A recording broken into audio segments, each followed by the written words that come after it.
Doc Rivers has the knowledge. He has the experience. He has the credibility to say, hey, in this spot, you got to do this. Hey, Joel, you got to be here. Hey, this is how you got to handle this opponent. Hey, Ben, you've got to take this shot. This is how you've got to play this. I think he has the inherent credibility that the Sixers do not have. And when Jimmy Butler was on that team, Butler immediately became the, quote, adult in the room we always talk about, where Embiid and Simmons kind of bumbled their way through playoff moments in big spots, and it was Butler saying, look, I got this. All right, guys, I got this. And they need a head coach that says, I got this. I'm not saying Doc Rivers isn't without flaws here. He has lost 3-3-1 leads in the playoffs. That's ridiculous. You can't have that on your coaching resume and not have kind of a chunk of your own, success taken out of that.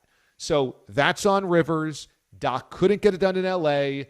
The chemistry for the Clippers was bad, but I'm looking at Paul George as the biggest reason for what happened with the Clippers this year and not Doc Rivers. Okay, Doc Rivers helped steer a team without Kawhi and without Paul George into the playoffs 2 years ago.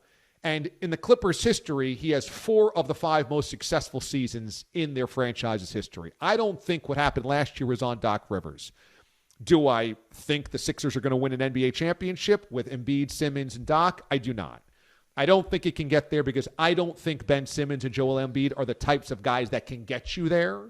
I don't think either one of those guys are the types of guys that can say, I got this, big moment, Eastern Conference Finals, I'm taking the shot, I'm leading the way, we're getting to the finals. I don't think either one of those guys are that guy. I think probably one of those guys needs to be traded. And it might have to be Joel Embiid because Embiid's mentality feels like in big spots, he gets worse. But in terms of finding a solution for the Sixers right now, the here and the now with those two guys, I actually think that Doc Rivers can be a solution. I certainly don't think he's a bad thing. I don't think he's a downgrade from Brett Brown.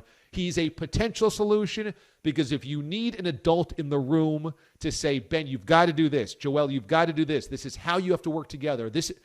Brett Brown didn't have credibility to tell those guys that, and Doc Rivers does.